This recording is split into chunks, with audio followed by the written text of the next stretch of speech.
정밀한 68세은 평생을 분식집 주인으로 살며 가족을 위해 헌신해왔다. 좁은 가게에서 새벽부터 밤늦게까지 어묵 국물을 끓이고 떡볶이를 팔아 자식들을 공부시킨 지난 세월은 그녀에게 자부심이었다.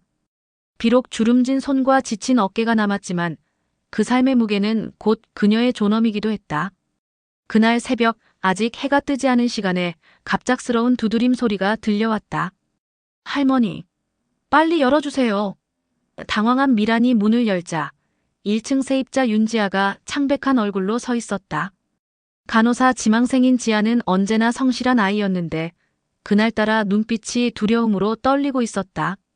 지아는 손에 쥔 휴대폰을 내밀며 조심스레 말했다.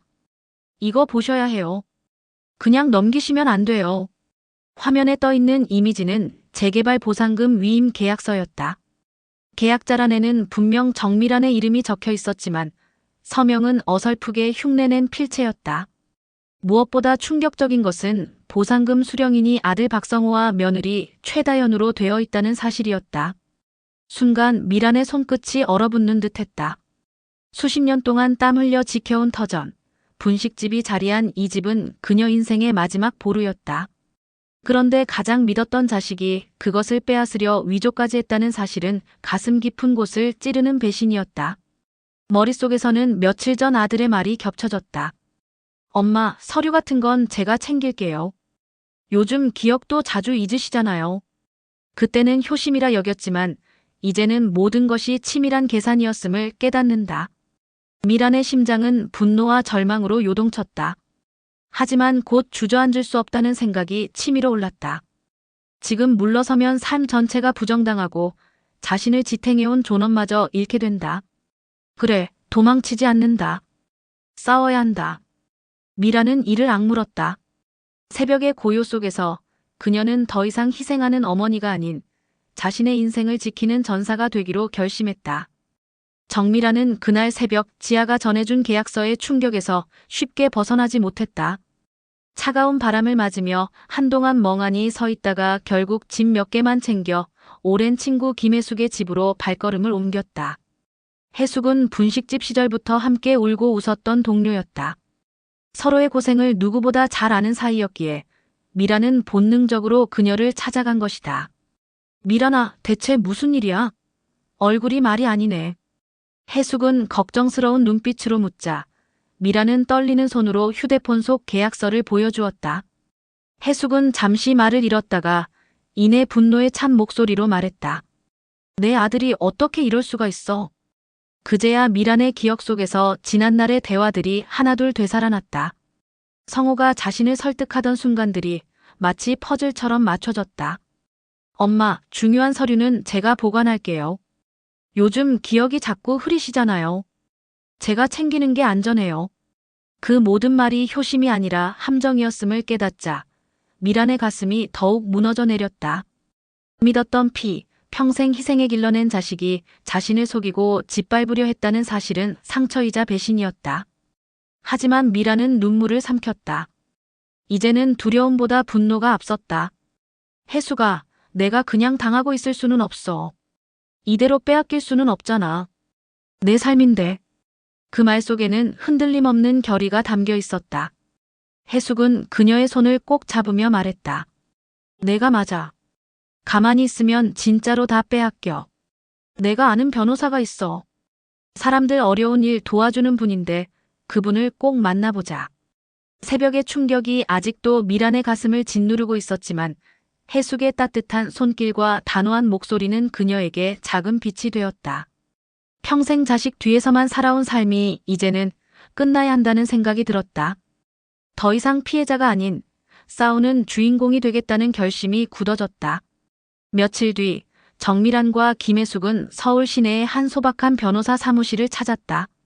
간판에는 강준호 법률사무소라고 적혀 있었고 사무실 내부는 화려하지 않았지만 책장에 빼곡히 꽂힌 법률 서적들이 그의 진심을 증명하는 듯 보였다.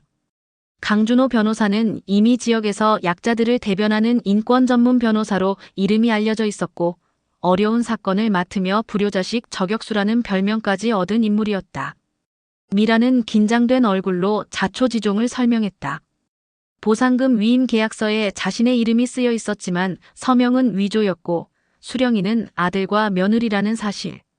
그동안 성호가 자신을 어떻게 속여왔는지, 그리고 자신이 느낀 충격과 배신까지 담담히 털어놓았다.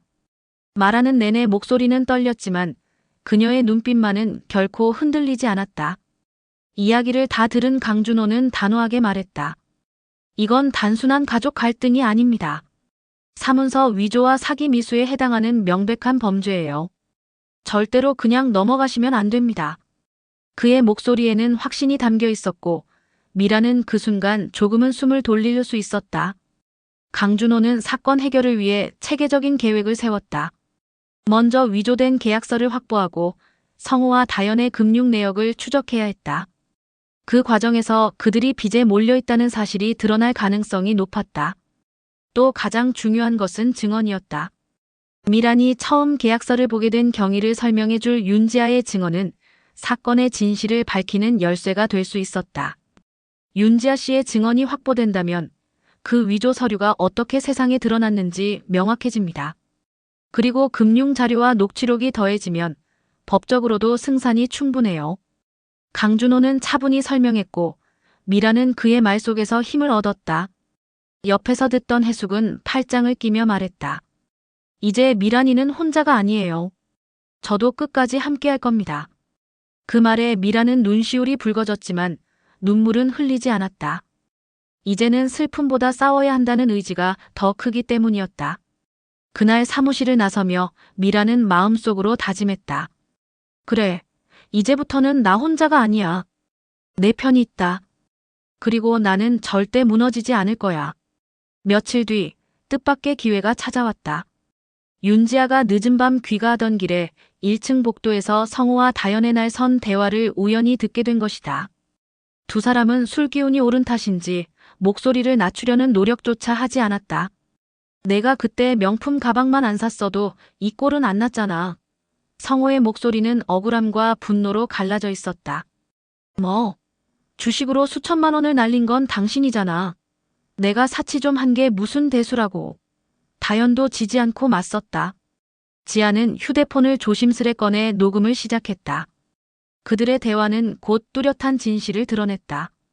빚더미에 앉은 두 사람이 마지막 수단으로 어머니의 재개발 보상금을 노렸다는 것.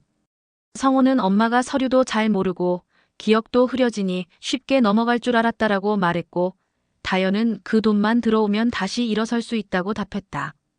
그 순간 지아는 몸서리를 쳤다. 다음 날 지아는 변호사 사무실로 달려가 녹음 파일을 제출했다. 강준호 변호사는 파일을 여러 번 돌려들으며 고개를 끄덕였다. 이건 결정적 증거입니다. 이제 법원에서도 이들의 의도를 부인하기 힘들 겁니다. 그는 곧바로 법적 조치를 취했다. 위조된 계약서를 근거로 고소장을 작성하고 금융기관의 자료 제출을 요구했다. 동시에 미란의 재산을 보호하기 위해 가압류 신청을 넣어 자식들이 손도 대지 못하게 막았다. 소식을 들은 성호와 다연은 당황했다. 예상치 못한 법적 대응에 자금줄이 막히자 그들은 서로를 탓하며 갈등이 깊어졌다. 내가 변호사까지 끌어들이라고 했어. 당신이 허술하게 위조해서 들킨 거잖아. 그들의 목소리는 점점 파열음을 냈고 부부 사이는 돌이킬 수 없을 만큼 금이 갔다. 한편 미라는 두려움 대신 묘한 안도감을 느꼈다. 자식의 탐욕은 더 이상 숨길 수 없는 실체로 드러났고 이제 그녀는 진실을 무기로 당당히 맞설 수 있었다. 해숙은 그런 미란을 바라보며 말했다. 미란아, 내가 얼마나 강한 사람인지 이제 알겠지? 자식도 못 꺾는 게 바로 내 의지야.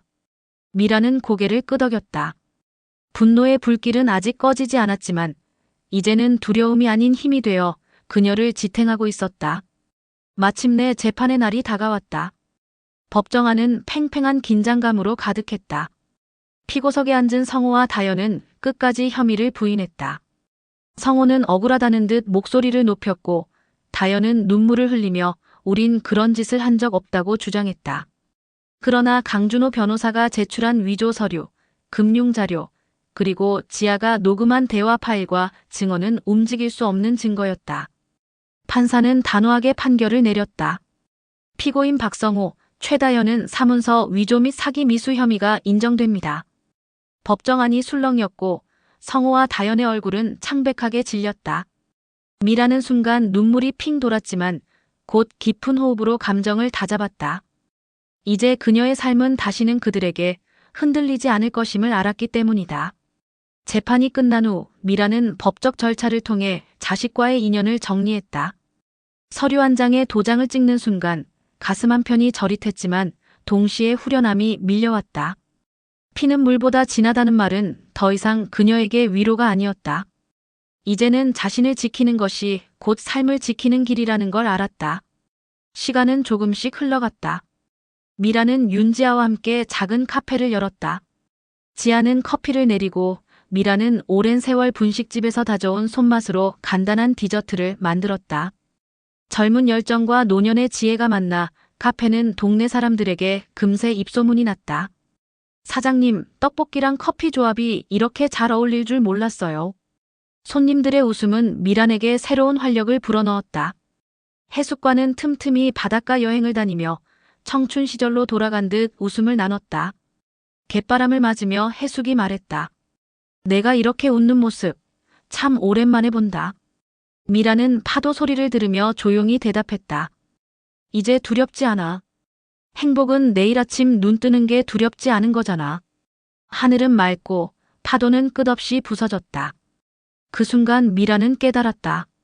자신의 인생은 여전히 살아있고 앞으로의 날들은 누구의 것이 아닌 오직 자신의 것임을. 새로운 아침은 그렇게 그녀를 향해 밝게 열리고 있었다.